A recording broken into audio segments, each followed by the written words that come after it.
please sit down and relax lang kayo. This is just an informal, maybe not really scheduled meeting with you, because first of all, the mentioned heroes of our armed forces, I'd like to give them a snappy salute, and to all the recognized officers of the Armed Forces of the Philippines. Sir, sumasaludo ako sa inyo.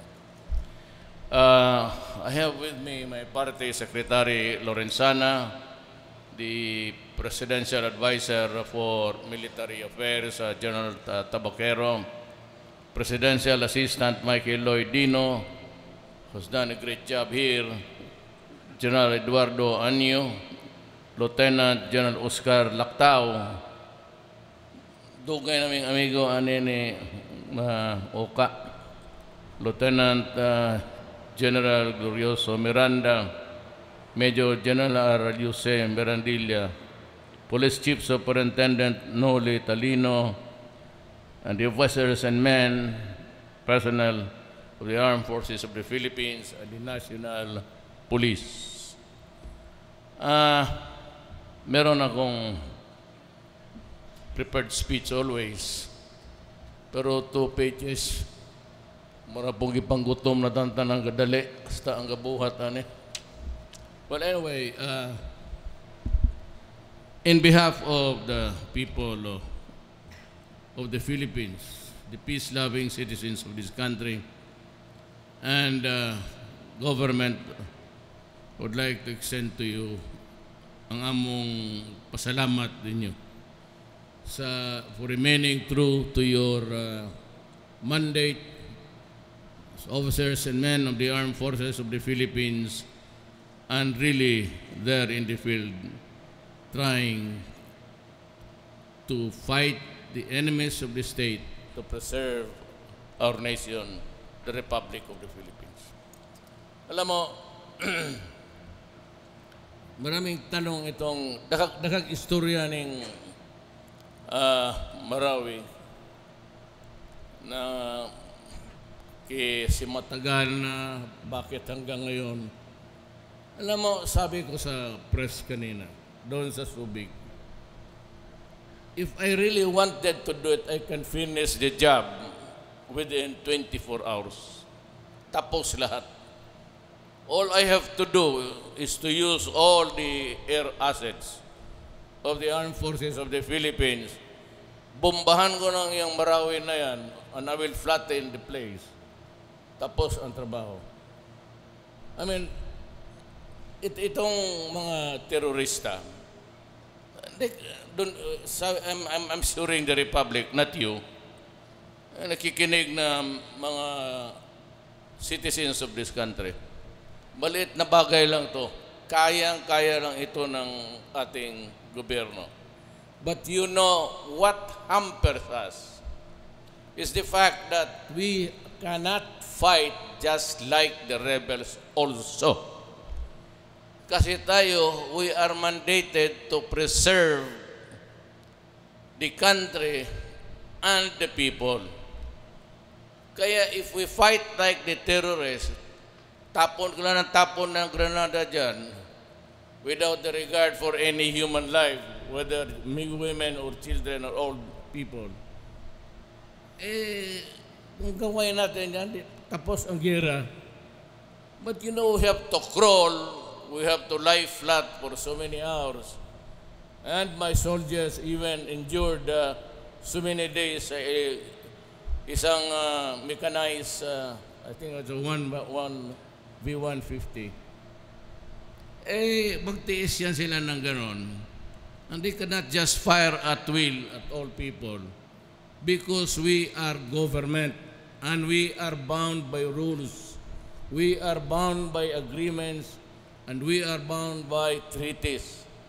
And even without that, we should know that we are fighting fellow Filipinos. Ang problema dito, represent itong what used to be a Muslim nationalism. Kasi nga naman, 1521, pagdating ni Magellan dyan sa Leyte na yan, Islam was already in place in Mindanao. Kaya nahirapan noon, panahon ng Amerikano at sa atin ngayon. But you know, we have only one country. I'm appealing, ako kasi, I am a half Maranao. Half Chinese, kasi yung lolo ko, Chick. Sinasabi ko, we do not want to kill. We are trying to govern the country as peacefully as we could. Trying to develop kasi matagal na tayo because graft and corruption really destroyed this country. At walang nangyari sa bayan natin. So I'm very strict on that. Kung wala lang naman sanang away, nakagaya nitong contamination ngayon ng ISIS. Itong ISIS, pati yung lumaban dyan, kasama nila. You know, I was asked if I could negotiate. No, I'll tell you now. Patayin na ninyo lahat ng hawak ninyo. Hindi ako magkikipag-usap sa inyo. Nagpunta kayo dito, naghanap ng gulo sa Pilipinas. Lalo na kayong mga foreigner. You are the extremist guys. You do not want to do nothing with the world except to kill and destroy. Kung yan ang gusto ninyo, ibibigay ko talaga sa inyo. I will not negotiate. Wala akong pakialam kung anong gawin ninyo ngayon dyan. You do it. Because pag abot ng panahon, kung kakaintindi kayo ng Bisaya, I will not spare your life. My order really is just to kill you. Wala akong basta yan ang gusto ninyo. Pumunta kayo dito, you rebelled in Marawi. Ang sakit sa akin is kayo mga putang ina, kung saan kayo galing, you went to Marawi, started to alam mo yung mga OT brothers, went out of the country and they trained there. Yung pagpunta ni Hapilon dyan sa Mindanao Central was really part of the plot. Matagal na. Kaya ko sinasabi matagal na. Itong mga OT na to, they were funding the terrorism in Mindanao sa Cebu. That's why pinakamalaking Cebu nandyan sa likod ng bahay nila dyan sa Marawi. Hindi lang napakita sa media eh. But ang sabi ko nga, sobra-sobra ang supply ng Cebu. Almost, if there are about 10 users, they were producing something like 30. So yan dito sa, lumakas dito sa Visayas. And actually, I identified the city, sa Iloilo, as the hotbed of, kasi hindi ko pa masyadong kap-kap yung sitwasyon. No, nabasa ko na. Nabasa na ng intelligence. Talagang sinadya nila yon purposely to fund the terrorism and create trouble and to establish a caliphate. That cannot happen dito sa Pilipinas. Whether I am president or not, the armed forces of the Philippines would never allow you to do that. Sabihin ko na lang sa inyo, nakampatayan tayo, this is a rebellion, this is not a united front of armed men fighting each other. Pareho lang rin kayo sa NPA. This is, just look around and you are there in the corner. Pero itong full-scale invasion ninyo sa Marawi, we will deal with you as we would like to deal with any terrorist. Kung pumunta kayo dyan, makipagpatayan, ibigay namin sa inyo ang gusto ninyo. Kaya lang sabi ko, I have lost several policemen and men sa armed forces kasi we are bound by rules. Alam mo, kung hindi bitawan ko lang yung dumating na yung dalawa to complete the 12, do we have the 12 already? Sabihin ko lang, bombahan mo yung lahat. Eh, di, tapos tayo. But, you know, we have to save lives. We have to save innocent people. Because we are a society of civilized people and there is a governance here. Nagpipigil-pigil lang ako. So, timpla-timpla lang muna tayo. We fight it just like a police law and order thing. Pero kung sabihin ninyo na you try to come here to terrorize and establish your order, my orders really is to shoot you and to shoot you dead. Kaya sabi ko nga, pagka binaril ninyo sa ulo, isali na ninyo yung puso o double tap na lang para sigurado ako wala akong pakainin ng preso sa mga putang ina. Saan ko ilagay yan? Anyway, they will be detained in places where they committed the crime. So they committed the crime of rebellion doon sa Lanao. Maproblema pa ako ngayon kung saan ko ilagay ang jail na yan. Maya, nandyan yan. Umaatake na naman to liberate the prisoners in there. Eh, bakit ako magsayang ng panahon? I have to rebuild Marawi, and it is really a thing that would be addressed to the innocent civilians. Kaya kayo, kung hindi kayo sigurado kung saan kayo, tumabi muna kayo. Tumabi muna kayo kasi at this time that it's too late to be talking about peace. Marami na akong patay na sundalo, pati pulis. I will not talk to you. Anong sabihin ng mga tao, yung mga leader nila, wala akong pakialam. Kaya kayong nandyan, lumaban na kayo ng gusto. Kasi ang order ko talaga, dalhin ninyo ang ulo ng mga putang ina niya. You started the rokos. We did not ask for it. You were all along brutal and cruel. At hindi ako papayag ng ganun. Kayo lang ba ang marunong So, yung mga haka-haka kanina about talking about peace, forget it. I am not ready to talk to any terrorist. Magkaubusan na tayo dyan. Marami na akong mga sundalo na hindi ako papayag. We have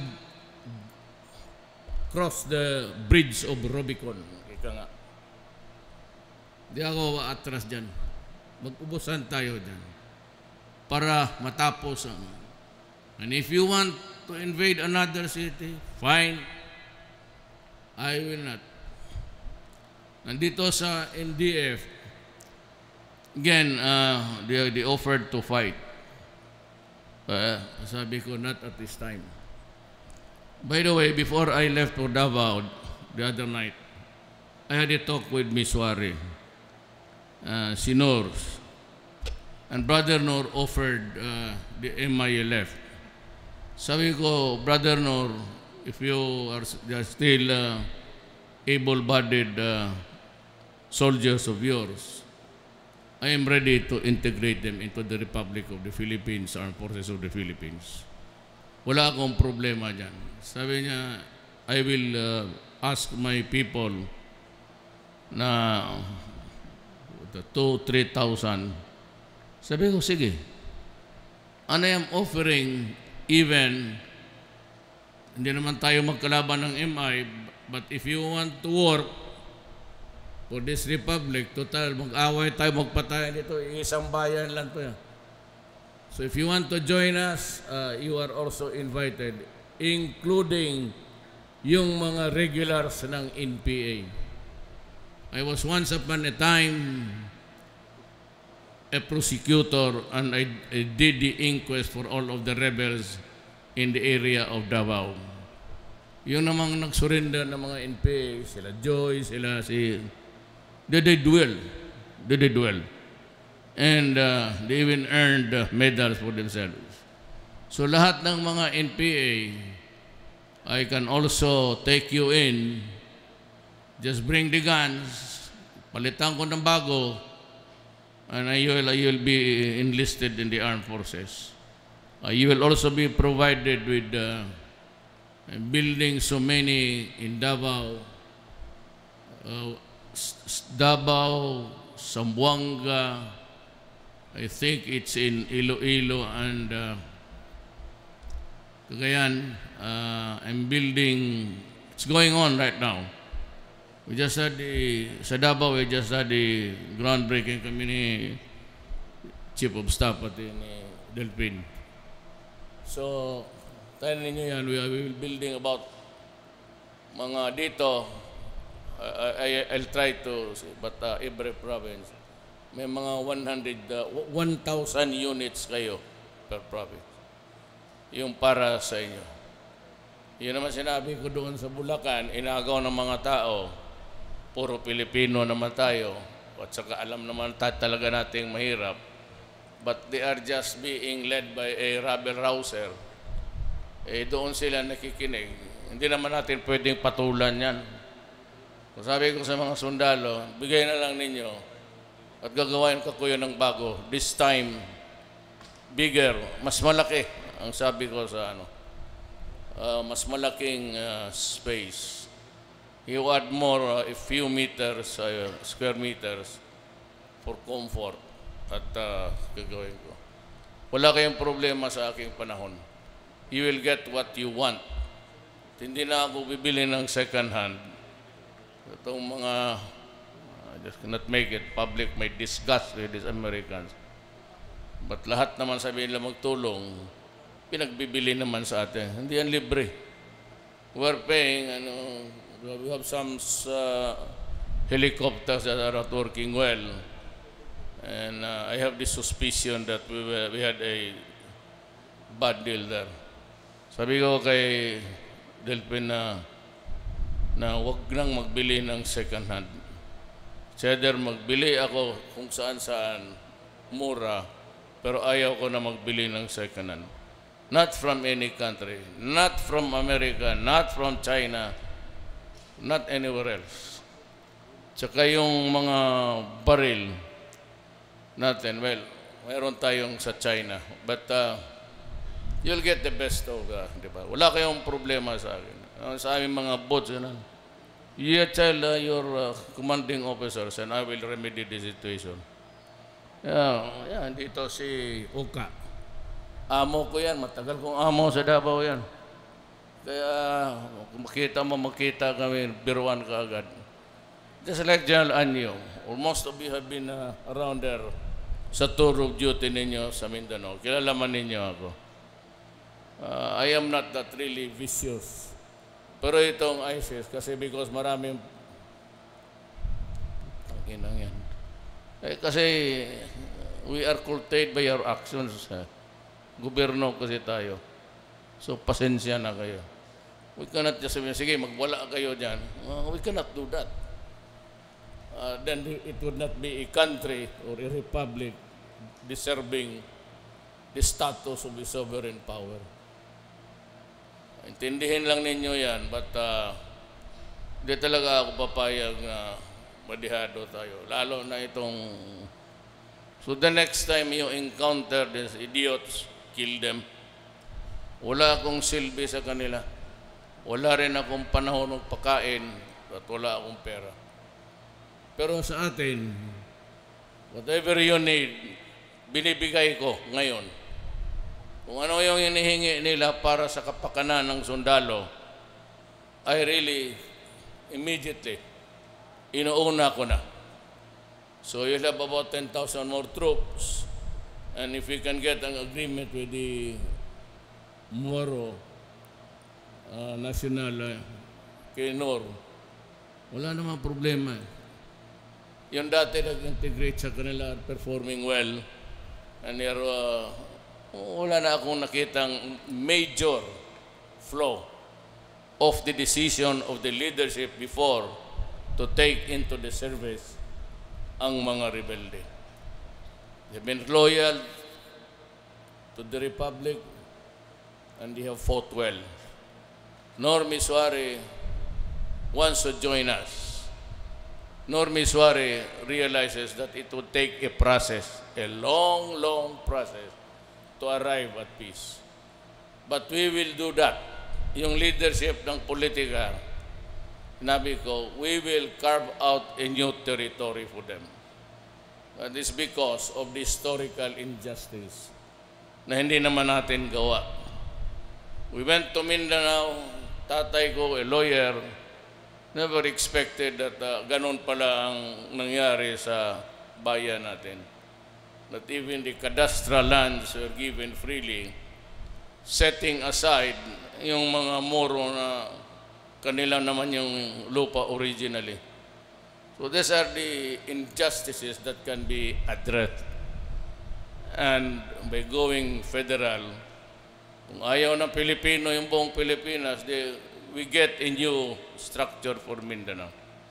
That would be my task for the next 5 years of my administration. I just hope that with your help, ako am not asking for any personal loyalty. Remember that. Whatever I do for my country. I am not asking any particular loyal. Just remain true to the flag, to the Constitution. Maligaya na ako. Never mind about me. Yung sabi-sabi nila na paalisin ako kudeta. You don't have to do that. You don't have to fight with the PSD. That is your soldiers. Sabihin lang ninyo at alis ako. Ito yung kabinete ko, puro na. Kung wala yung sa Marawi, Jan Anyo, by this time would have been the DILG. Nandiyan na si Roy Simato. Nandiyan si Delphine. Nandiyan si Secretary Tabakero. Hindi na kailangan kayo magkudita-kudita. Dagdagan ko lang ng opisyal diyang iba. Kayo na, inyo na. Kompleto na.